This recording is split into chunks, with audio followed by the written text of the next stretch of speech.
বুলেটটা আমার এই গাড়ের ডান পাশ দিয়ে এপাশ দিয়ে ঢুকে চোয়ালের মাংস ভেদ করে বের হয়ে যায়। সিচুয়েশন এতই খারাপ ছিল, ডাক্তার এখানে রাখতে রাজি হয় না, কোনো ট্রিটমেন্ট দিতে রাজি হয় নাই। উনি বললো যে আপনারা এই পেশেন্টকে বাঁচানো খুব ক্রিটিক্যাল, আপনারা ওনাকে ঢাকা মেডিকেল নিয়ে যান।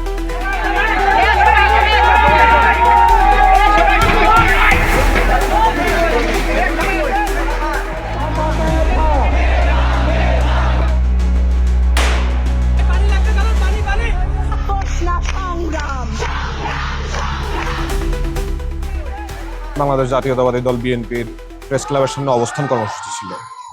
আমাদের ওই অবস্থান কর্মসূচি থেকে আমাদের সিনিয়র অনেক নেতৃবৃন্দকেই হাসিনার পুলিশ বাহিনী গ্রেপ্তার করে। পরবর্তীতে আমরা ছাত্রদলের সাধারণ সম্পাদক নাসির ভাই সহ জুমা পরবর্তী সময়ে আমরা বিজয়নগরে অবস্থান করি।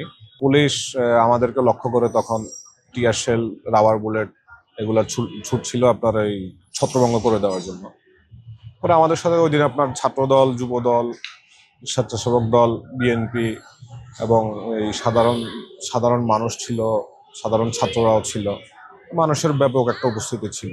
তো পুলিশ এই উপস্থিতিকে আপনার বন্ডুল করে দেওয়ার জন্যই টিয়ার শেল এবং রাবার বুলেট ছোড়া শুরু করে। পরবর্তীতে আমাদের সাথে পুলিশের দাওয়া পাল্টা দেওয়া চলে। Police tear shell, rubber bullet ছুটছিল, আমরা ইট পাটকেল মারছিলাম। এর মধ্যে একটা পর্যায়ে আপনার পুলিশের টিয়ার শেল এবং রাবার বুলেট শেষ হয়ে যায়।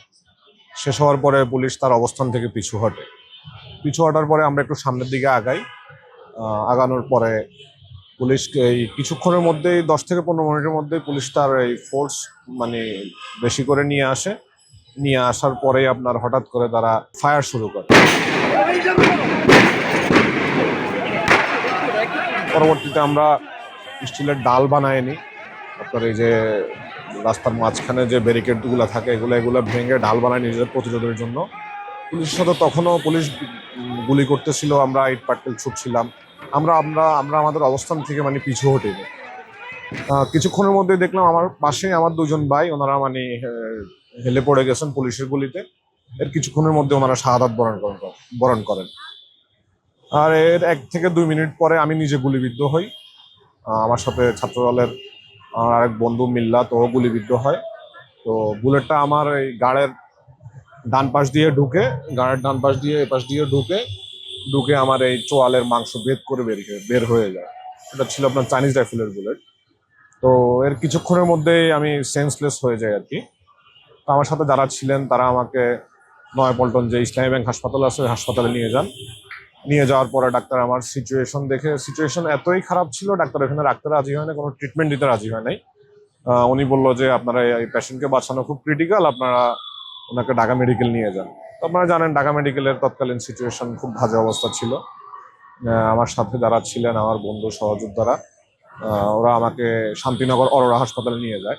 তো অরোরা হাসপাতালের সামনে ওই দিন মানে যুদ্ধক্ষেত্র ছিল, ডিবি গুলি করতেছিল, পুলিশ গুলি করতেছিল। ওই অবস্থায় অ্যাম্বুলেন্সে করে আমাকে অরোরাতে নিয়ে যায়। অরোরাতে নিয়ে যাওয়ার পরে ওইখানকার ডাক্তাররাও মানে খুব আশঙ্কাজনক অবস্থায় আমাকে আইসিইউতে শিফট করে।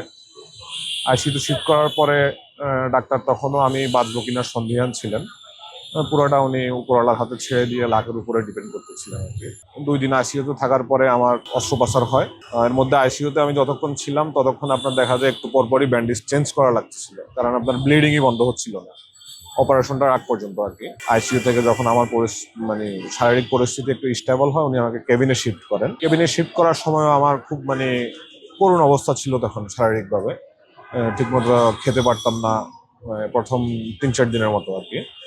ঠিকমতো খেতে পারতাম না, তারপরে কিছু খেলে আপনার এই লিকুইড খাবার খাওয়া লাগতো, গালের এই ঠোঁটের ডান পাশ বাম পাশ দিয়ে আপনার খাবার পড়ে যেত। এই অবস্থায় প্রায় আপনার হাসপাতাল কর্তৃপক্ষ এবং ডাক্তার এসে বলে যে ডিবি হাসপাতালে ঢুকছে, আপনাকে অ্যারেস্ট করার জন্য, আপনি এখান থেকে দ্রুত মানে বের হন। তো ডাক্তার বললো যে বাবা তুমি বাঁচতে চাইলে এখান থেকে বের হয়ে যাও। উনি আমাকে দ্রুত হাসপাতালের ড্রেস চেঞ্জ করে দেয়। চেঞ্জ করার পরে আপনার উনি জাস্ট প্রেসক্রিপশনটা দিয়ে আমাকে বলে যে তুমি বাবা এখান থেকে চলে যাও যদি বাঁচতে চাও। এর মধ্যে আমি দ্রুত মানে এখান থেকে বের হওয়ার সিদ্ধান্ত নিই। কোথায় যাব মাথায় কাজ করতেছিল না। এই অবস্থায় বাইরে হওয়াটা খুব রিস্কি, তার মধ্যে আমার শরীরের কন্ডিশনও ভালো না। পরে আমি ধানমন্ডিতে আমার মামার বাসায় অবস্থান করি। প্রায় 1 সপ্তাহ পরে আমি আমার গালের এবং গাড়ের যে সেলাই, ওই সেলাই কাটার পরে আমি আমার বোনের বাসায় অবস্থান করি। দেখ এরপর তো 5 তারিখ খুনি হাসিনা পালায়ে গেল ছাত্র এবং জনতার প্রতিরোধের মুখে, বাংলাদেশের মানুষের মধ্যে একটা স্বস্তি ফিরে আসলো। আমরা নিজেরাও বিভিন্ন স্পটে, শাহবাগ বলেন, কারণ বাজার বলেন, শান্তিনগর, কাকরাইল মোড়, আমরা সাধারণ ছাত্রছাত্রীদের পাশে ছিলাম। শুকনো খাবার পানি দিয়ে ওদের পাশে আমাদের সাধ্য অনুযায়ী আমরা সর্বোচ্চ চেষ্টা করছি যেন সহযোগিতা করার জন্য। রংপুরের শহীদ আবু সাইদ এবং চিটাগাংয়ের শহীদ ওয়াসিম যখন সহ অনেক অনেক আমাদের ছাত্র ভাইরা খুনের শিকার হয়, এর পরবর্তীতে কিন্তু 18 তারিখ কমপ্লিট শাটডাউনের ঘোষণা আসে। বাংলাদেশ দীর্ঘ 15.5 বছর 16 বছর ফ্যাসিস্ট সরকারের ত্রাসের রাজত্ব কায়েম করেছিল। সে অবস্থা থেকে বেরিয়ে আসতে এক নতুন বাংলাদেশ গড়তে আমাদের আরো সময়ের প্রয়োজন আছে বলে আমি মনে করি। এর মধ্যে ইন্টারিম গভর্নমেন্টের অনেক অনেক ক্ষেত্রেই আমরা ব্যর্থতা দেখি। বিশেষ করে আপনার এই জুলাই আন্দোলনে আমাদের যে সকল সহযোদ্ধা শহীদ হয়েছেন, আমাদের যে সকল সহযোদ্ধা পঙ্গুত্ব বরণ করেছেন, বা যে সকল সহযোদ্ধার চক্ষুহানি ঘটেছে, তাদের এই আহতদের প্রপার ট্রিটমেন্ট এখনো অনেকেই পাচ্ছে না। এবং অনেক শহীদ পরিবারও আপনি দেখবেন কিছু ব্যতীত অর্ধাহারে অনাহারে তাদেরকে দিন কাটাতে হচ্ছে। এটা আসলে খুবই দুঃখজনক ঘটনা।